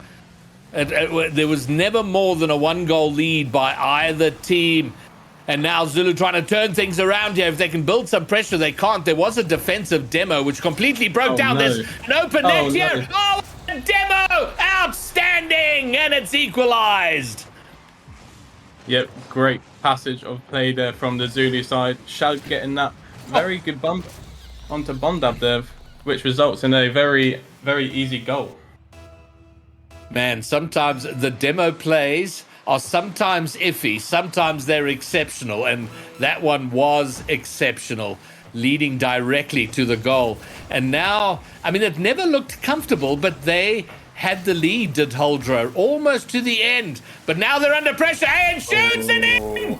Oh, that's 2 goals in 15, 17 seconds. And they go from being behind to the 1-goal lead and 18 seconds remain. Quite heartbreaking from Holger there. Great placement on the shot though from Aeon, so hats off to him. But as we move on with only 15 seconds left, go on Bondab. That's unlucky. We still got 10 seconds left, still winnable from Holger, but as we go back into their corner, it's not looking very likely. No, now the clock has run down. They have to keep it up, which they can't. And that means that game 2, Zulu will take it down, and the sweep is off the table. Yeah, super unfortunate, but like last game, to be fair, both sides looking quite good defensively and offensively.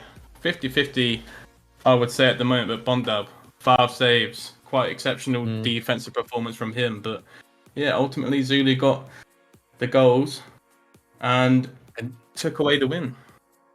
Yeah, and look at that, 58% field domination. It often didn't feel like that because it was a great passage of play from Huldra in terms of their pressure, and then they got countered. So that's standing them in very good stead, all of that sort of persistent pressure there. But they were behind, and that's going to be really frustrating for Huldra because they were right until 33 seconds from time, they were taking this game, and then they concede too. Which does take a bit of a beating on one's mental approach to the next game, but exactly the same scoreline, just reversed. So these teams remain very close. So we come to game 3, the all-important series point game, the best of 5, now down to a best of 3, and everything to play for here in game number 3, and they're off. Fantastic neutral 50 as we get into game number 3. But that's a whiff on the backboard from Dash. A triple. Looking quite scrambly from Holger initially, straight off the bat. Just need Not to try even and quite find scrambly. It looked very scrambly, but they've survived it and hopefully taken a moment. And there again, I think Dash was called off of it, but initially to both players going for it, and it kind of leaves them out of position for their attacking play, and now they've got to retreat for some defense. Yep, like I said in game 1, I think we need to see some solo plays come out from Dash. Try and be that star player on the field right now for Huldra. Okay. I thought that was in for a second. My heart dropped for a little bit there, but onwards. Bongo. The flip reset, the demo. Oh man, Shad was under massive pressure. His teammate had just been demoed. There were 2 players bearing down on him, but he stood strong and got the clear. But there's more 1v1 for now. The angled shot. That's not on, and Shad once more being called in for a lot of defensive work, and so far doing it magnificently. Yep, as I said, we need to try and see from solo plays from this Valkyrie outside, but ultimately looking quite promising from Bondab and Josh. And Dash, sorry.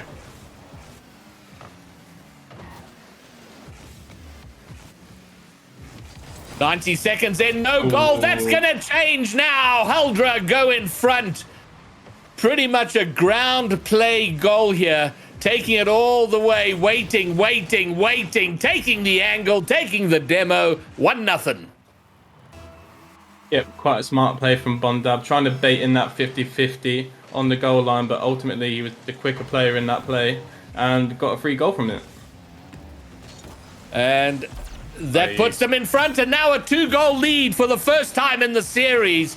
One of these teams has a 2-goal lead. And again, Bondab going forward for some disruption play. Doesn't get the bump, but the goal comes.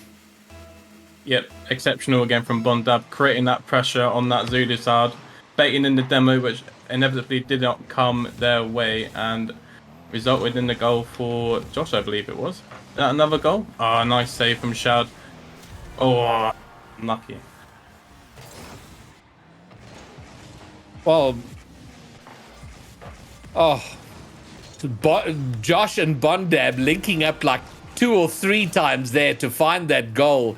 And yeah, Bondab's come out swinging here. He's been such an impact player in this game, being featured in all the goals, all the plays leading up, and it's resulted in a 3-goal lead. And dare I say, given the context of the series, a comfortable lead. Honestly, not sure how that was a goal just a second ago from Zulu, but we keep moving. There's still half a game left to play. Still all to play for, although it is 3-0, but anything can happen graded. Absolutely. Things change on a dime. This is Rocket League. The back pass. Huge trouble. The defensive demo. Oh, my word. That was such an incredibly important demo. Even more important than the one that led to a goal. But now the pass, the shot. Josh will finish it off. And this time, Dash getting in on the action first, and then Bondab with the pass. Boom, 4-0. Very nice play from Dash there, making sure that double commit is counted on from that Zulu side, but onwards with Bondab.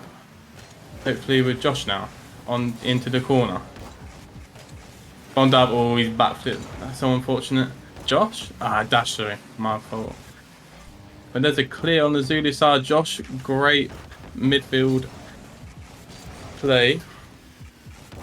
Bondab. Oh, goal 5. Oh, no! Oh, posted out, nice. but Dash will finish. He gets himself onto the scoring sheet. All players on the board. 2 for Bondab, 2 for Dash. 2 for Josh, and 1 for Dash. And I've been very impressed, Serenity, with how they've come out here, because it would have been a frustrating loss for them that last game where they led for so long and then gave up 2 goals inside the last 30 seconds. So to come out and put on this performance has been very good to see from them. Indeed. Would be quite confident in saying I know Bondab quite well in this season that I played Elite RSC, and he does seem like quite a good leader, so I do reckon he's talked to the boys, gave him that confidence to move forward, and it's really paying off in this 3rd game. And that's, no. How did he not scored it?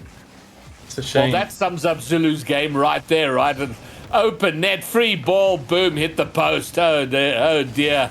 Just hasn't been their game. So it's going to be their turn to kind of go next, to shake off this massive disappointment and come out swinging in game 4. Yeah, I think it's all buried for Zulu at the moment. 5-0 with a minute to go. If I was them, that's just a goal, I think. Yeah. Oh no. Yeah, but anyway, for Zulu, I think they just take this minute to reflect on what's going poorly for them. Hopefully someone can rile up the team, get some confidence in. Oh, that's a great play from Dash. That was remarkable. It was so quick. I mean, that you were talking about lack of solo plays earlier. That was Dash all the way, one side to the next. And now each member of the Huldra team has 2 goals to their name. Yep. They're making it look very easy in quite a high pressure situation for both teams, although it is upper bracket, so both teams do have 2 lives moving onwards to Sunday. But yeah, like I said earlier, I just think Zulu, they just need to take the time to themselves and try and cook up something to counteract this strong. Yeah. Wow. It's actually the undoing of Zulu right now is quite something. I mean, the first 2 games were so close. 2-1 score lines in both of them, and now we sit here 7-0. And Dash, the slowest to score, is now the first to the hat-trick. Yeah, pretty much. Making it look really easy right now, but it would be interesting to see how Zulu are thinking at this current moment in time. Well, listen, they got no choice now. They got to come out fists flying in the next game, because with a dominating 7-0 win, it is Huldra who take game 3, go to series point. And yeah, as you say, no one's eliminated today, but you don't want to be giving up one of those lives. So yeah, so far, massive advantage to Huldra. Yep. It did look very one-sided, that game, but ultimately, hopefully we're going to see a Zulu comeback maybe, but I don't think that's going to be possible looking how strong Holdra is at the moment, Greybeard. Listen, look, Zulu are still a very, very good team, and we see on paper their stats are pretty close. And I do think Zulu are a good enough team that they're going to come out here and bring the fight. I don't think they're going to roll over here. They were clapped absolutely in that game, and it wouldn't be the first time they've been clapped. So they will know how to come back and respond. But a response is required, and it's going to be required pretty quickly. Yep. I think Zulu could incorporate some demos into their gameplay as well. Hopefully try and remove that pressure from Holdra, but like 13 shots in one game, that's pretty absurd. But hopefully they can try and counteract it with some demos, hopefully maybe some mentality changes and just bring the players on. All right, well, it's do or die time for Zulu, and of course Holdra, they will want to wrap this up right here, right now. Oh. And first and foremost, what Zulu have to deal with is that they haven't scored a goal in over 5 minutes. It wasn't just the goal difference, it was the fact that they were completely shut out. But it's been a pretty positive start for them here in Game 3. They've had a couple of opportunities, building pressure, Josh trying to make the boostless defense play, and he actually does very well to get it out. And now maybe Holdra will have something to do here over on the Zulu side. Yep, I think, what is going on there? Little tangle up from Aeon and Shadow, I believe. Oh, great pass. Great shot as well, dash. What has worked very well for them have been their passing plays. And we saw Game 1, Game 2, they kept trying it, but they just weren't finding each other. The passes were going too far forward or going over the intended recipient. But from Game 3 and now early in Game 4, the link-up plays looking very dangerous. Yep, it's just a bit confusing. Oh, it's going okay. Yeah, it's just quite confusing to see that Zulu have not adapted to these passing plays from Holdra. They've been doing it for the last like 3 games, so not really sure how they can try and adapt to it. Maybe challenge a bit earlier. Oh, that's a nice play. Unlucky to that. Josh, sorry. Yeah, it was a great little play there. It doesn't work out. The pass to Bondab. Oh, he doesn't quite get there. But the thinking was there. Solid little plan. And now 8 goals without a response from Zulu. That's going to be playing on their mind because they go, oh, surely we can score. And they did have opportunity in the last game and here, but they just haven't been on target. So that's going to be gnawing away at them in addition to everything else. Yeah, not really sure whether to get ahead of myself here, but luckily for Zulu, they do have another life up there in the upper bracket. But it's still all to play for, still 3 minutes left on the clock, everything's still to play for, and hopefully we can try and see a comeback from them. Well, the best news here for Zulu is that they haven't conceded again. By this time in the last game, we were at 3 or 4 goals already. They've kept it to 1, and as long as they can keep it at 1, a 1-goal deficit can be overcome relatively quickly and easily. You just need a bit of luck, a bit of a good play. But I like what they're doing here. They're making sure they don't concede again. Don't let Holdra get too far ahead. Yeah, I think the only repercussion of that is the offense could be quite non-existent with all the defense. But again, a wide open net. Dash. Oh. So unlucky, but still pressure with it.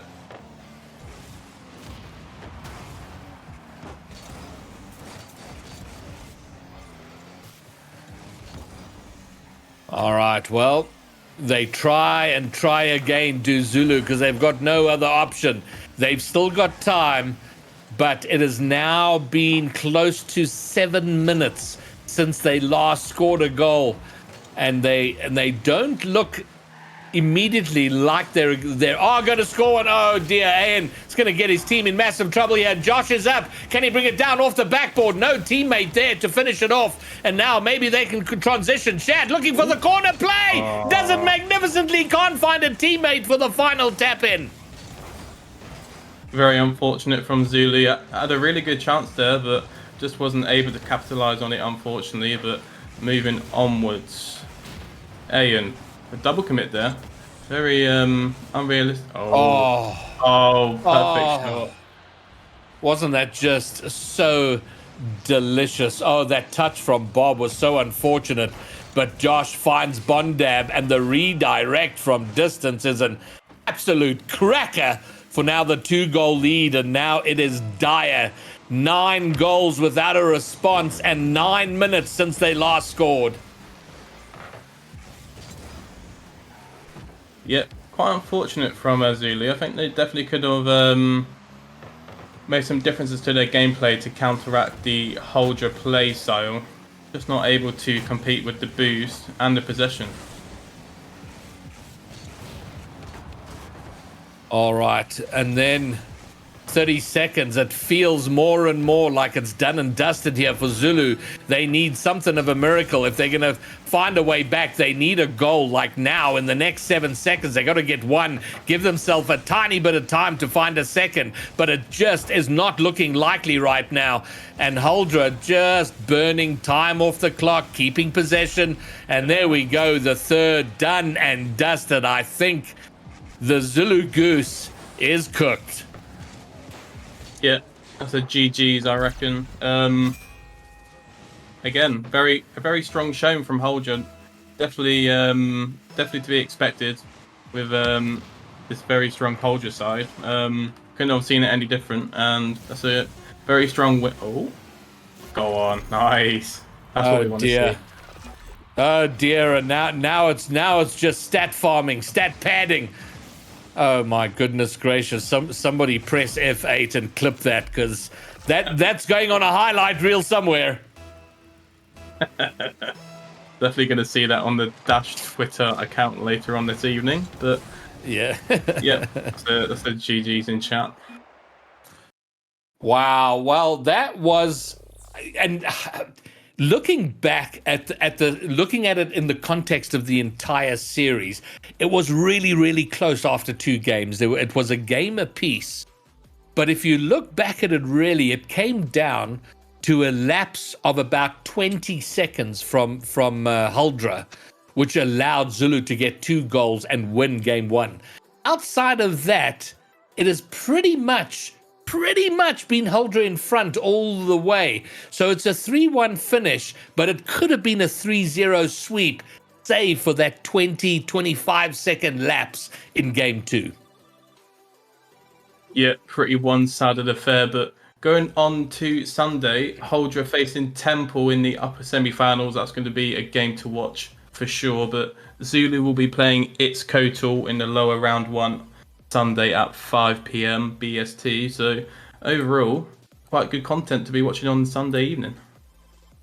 Absolutely, and that's pretty much going to be wrapping things up here. But if we kind of just glance over the stats there, post-series stats, 54% win rate there for Holdra. Valkyrie Knights, they take it down.